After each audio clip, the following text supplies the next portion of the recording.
தூய யோவான் எழுதிய முதல் திருமுகம் அதிகாரம் 2. என் பிள்ளைகளே, நீங்கள் பாவம் செய்யாதிருக்க வேண்டும் என இதை நான் உங்களுக்கு எழுதுகிறேன். ஆயினும் ஒருவர் பாவம் செய்ய நேர்ந்தால் தந்தையிடம் பரிந்து பேசுபவர் ஒருவர் நமக்கு இருக்கிறார். அவரே மாசற்ற இயேசு கிறிஸ்து. நம் பாவங்களுக்கு கழுவாய் அவரே. நம் பாவங்களுக்கு மட்டுமல்ல, அனைத்துலகின் பாவங்களுக்கும் கழுவாய் அவரே. புதிய கட்டளை. அவருடைய கட்டளைகளை நாம் கடைபிடித்தால் நாம் அவரை அறிந்து கொண்டோம் என்பது உறுதியாக தெரியும். அவரை எனக்கு தெரியும் என சொல்லிக்கொண்டு அவருடைய கட்டளைகளை கடைபிடிக்காதோர் பொய்யர். உண்மை அவர்களிடம் இராது. ஆனால் அவரது வார்த்தையை கடைபிடிப்போரிடம் கடவுளின் அன்பு உண்மையாகவே நிறைவடைகிறது. நாம் அவரோடு இணைந்து இருக்கிறோம் என அதனால் அறிந்து கொள்ளலாம். அவரோடு இணைந்து இருப்பதாக கூறுவோர் அவர் வாழ்ந்தவாறே வாழ கடமைப்பட்டவர்கள். அன்பிற்குரியவர்களே, நான் உங்களுக்கு எழுதுவது புதியதொரு கட்டளை அல்ல.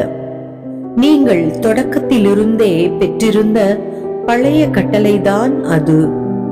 நீங்கள் கேட்டறிந்த வார்த்தையே அப்பழைய கட்டளை. இருப்பினும் நான் உங்களுக்கு எழுதுவது ஒரு புதிய கட்டளையே. அது புதியது என்பது கிறிஸ்துவின் வாழ்விலும் உங்கள் வாழ்விலும் விளங்குகிறது.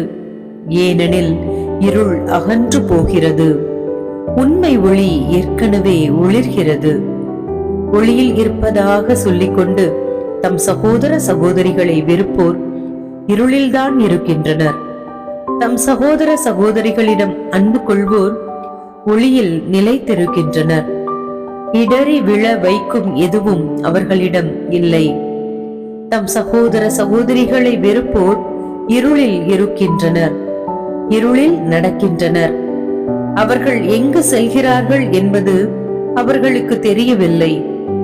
ஏனெனில் இருள் அவர்களுடைய கண்களை குருடாக்கிவிட்டது. உலகப்பற்றை விடுதல்.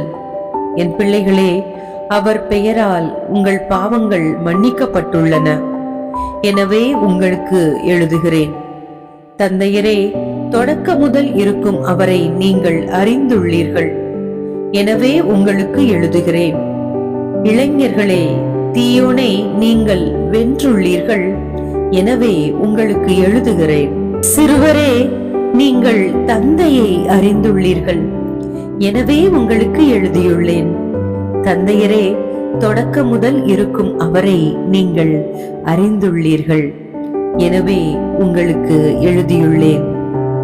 இளைஞரே, நீங்கள் வலிமை வாய்ந்தவர்கள். கடவுளின் வார்த்தை உங்களுள் நிலைத்திருக்கிறது. தீயோனை நீங்கள் வென்றுள்ளீர்கள். எனவே உங்களுக்கு எழுதியுள்ளேன். உலகின் மீதும் அதிலுள்ளவை மீதும் அன்பு செலுத்தாதீர்கள். அவ்வாறு அன்பு செலுத்துவோரிடம் தந்தையின் பால் அன்பு இராது. ஏனெனில் உலகு சார்ந்தவையான உடல் ஆசை, இச்சை நிறைந்த பார்வை, செல்வ செருக்கு ஆகியவை தந்தையிடமிருந்து வருவன அல்ல. அவை உலகிலிருந்தே வருபவை. உலகம் மறைந்து போகிறது, அதன் தீய நாட்டங்களும் மறைந்து போகின்றன. ஆனால் கடவுளின் திருவுளத்தை நிறைவேற்றுபவர் என்றும் நிலைத்திருப்பார். எதிர் கிறிஸ்துகள். குழந்தைகளே, இதுவே இறுதி காலம். எதிர் கிறிஸ்து வருவதாக நீங்கள் கேள்விப்பட்டிருக்கிறீர்களே. இப்போது எதிர் கிறிஸ்துகள் பலர் தோன்றியுள்ளனர். ஆகவே இறுதி காலம் எதுவென அறிகிறோம். இவர்கள் நம்மிடமிருந்து பிரிந்தவர்கள். உண்மையில் இவர்கள் நம்மை சேர்ந்தவர்களே அல்ல. நம்மை சேர்ந்தவர்களாக இருந்திருந்தால் நம்மோடு சேர்ந்தே இருந்திருப்பார்கள். ஆகையால் இவர்கள் நம்மை சேர்ந்தவர்கள் அல்ல என்பது வெள்ளிடை மலை. நீங்கள் தூயவரால் அருள் பொழிவு பெற்றிருக்கிறீர்கள். ஆகையால் நீங்கள் அறிவு பெற்றுள்ளீர்கள். நீங்கள் உண்மையை அறியவில்லை என்பதால் நான் உங்களுக்கு எழுதவில்லை. மாறாக அதை அறிந்துள்ளீர்கள் என்பதாலும் பொய் எதுவும் உண்மையிலிருந்து வராது என்பதாலுமே நான் எழுதியுள்ளேன். இயேசு மெசியா அல்ல என்று மறுப்போரை தவிர வேறு யார் பொய்யர்? தந்தையையும் மகனையும் மறுப்போர்தாம் எதிர் கிறிஸ்துகள். மகனை மறுதலிப்போர் தந்தையை ஏற்றுக்கொள்வதில்லை. மகனை ஏற்று அறிக்கையிடுவோர் தந்தையையும் ஏற்றுக்கொள்கின்றனர். தொடக்கத்திலிருந்தே நீங்கள் கேட்டறிந்தது உங்களுள் நிலைத்திருக்கட்டும். தொடக்கத்திலிருந்து நீங்கள் கேட்டறிந்தது உங்களுள் நிலைத்திருந்தால் நீங்கள் மகனுடனும் தந்தையுடனும் இணைந்திருப்பீர்கள். அவரே நமக்கு வாக்குறுதி அளித்துள்ளார். அவ்வாக்குறுதி நிலை வாழ்வு பற்றியதாகும். உங்களை ஏமாற்றுகிறவர்களை மனதில் கொண்டு இவற்றை உங்களுக்கு எழுதியுள்ளேன்.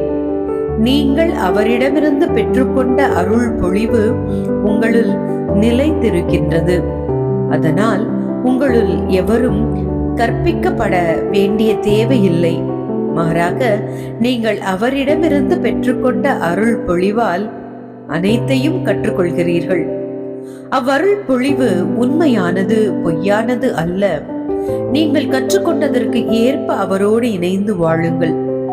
ஆகவே பிள்ளைகளே, அவர் தோன்றும் போது நம் உறுதியான நம்பிக்கை கொண்டிருக்கவும், அவருடைய வருகையின் போது வெட்கி விலகாதிருக்கவும் அவரோடு இணைந்து வாழுங்கள். இறை மக்களென வாழுங்கள். அவர் நேர்மையாளர் என நீங்கள் அறிந்து கொண்டால், நேர்மையாக செயல்படுவோர் அனைவரும் அவரிடமிருந்து பிறந்தவர்கள் என்பதை புரிந்து கொள்வீர்கள். ஆண்டவர் வழங்கும் அருள்வாக்கு. இறைவா, உமக்கு நன்றி.